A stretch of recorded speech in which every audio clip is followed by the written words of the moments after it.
안녕하세요. 미얀마 화교 2%가 경제권의 98%를 쥐고 있다라는 소식을 전해드리겠습니다. 미중 대립이 격화하는 가운데 중국에 있어서 미얀마의 중요성은 커지고 있습니다. 그것은 미얀마의 송유관을 세우면 말라카해협이나 남중국해가 봉쇄돼도 중동에서 유조선으로 운반된 석유를 미얀마에서 양육해 중국으로 운반할 수 있기 때문입니다. 미국의 바이든 행정부는 쿠데타를 비난했지만 그다지 강력한 제재를 가하지는 않았습니다. 강하게 제재하면 미얀마를 중국 쪽으로 몰아넣을 수 있다고 생각했기 때문입니다. 미얀마는 친중국이 아닙니다.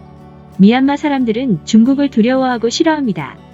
가장 큰 원인은 화교들이 미얀마 경제를 좌지우지한다는 데 있습니다. 독실한 불교도인 미얀마인은 일반적으로 돈벌이에 적극적이지 않습니다. 그런 미얀마에서 화교가 경제의 실권을 쥐고 있습니다.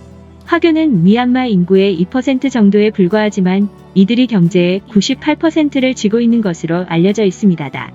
다만 주의해야 할 것은 화교는 중국 공산당이 파견한 자가 아니며 그 지지자도 아니라는 점입니다. 이들의 부모와 조부모, 그 이전 세대가 중국에서 동남아로 갔습니다. 그래서 현재 살아있는 화교와 중국 사이에 직접적인 관계는 없습니다. 중국이 대국이 되면서 중국어를 구사하는 화교는 중국과 사이좋게 장사하지만 속마음으로는 대만을 지지하는 이도 많습니다. 미얀마인에게 있어서는 화교도 중국 공산당도 똑같이 보는 경향이 있습니다. 그래서 미얀마인들은 중국을 싫어합니다. 소수민족 문제도 미얀마와 중국의 관계를 복잡하게 만들고 있습니다. 소수민족 중에서도 유력한 카친족과 샨족이 중국과의 국경 인근 산악지대에 살고 있기 때문입니다. 중국은 카친족과 샨족의 분리, 독립운동을 뒤에서 지원하고 있는 것으로 알려져 있습니다. 현재 로힝야 문제에 주목이 집중되고 있지만 미얀마의 통일을 유지하는 데는 카친이나 샹이보다 큰 문제입니다. 카친족은 카친 독립군을 갖고 있으며 현재도 미얀마 북부 산악지대는 카친 독립군이 실효적으로 지배하고 있습니다. 중국이 물밑에서 소수민족에 대한 지원을 강화함으로써 무장 세력이 힘을 더하면 미얀마의 치안은 단번에 악화됩니다. 소수민족 원조는 중국이 미얀마 정부를 흔드는 도구가 되고 있습니다. 아웅산 수치는 집권하자마자 중국을 방문했습니다. 그것은 중국의 우호적인 감정을 품고 있기 때문이 아닙니다. 중국의 비위를 맞춰야 정권을 유지할 수 있기 때문입니다.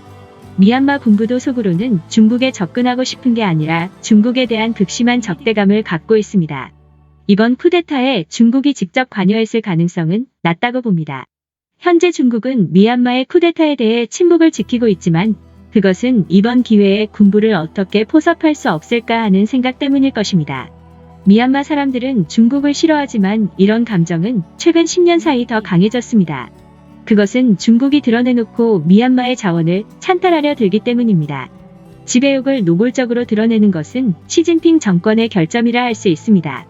화교는 푸젠성이나 광둥성 차오저우 출신이 많으며 그 대부분은 중국에서 차별을 받아온 사람들입니다. 그들은 동남아로 이주 후 묵묵히 일했고 현지 경제를 좌지우지하게 되었습니다.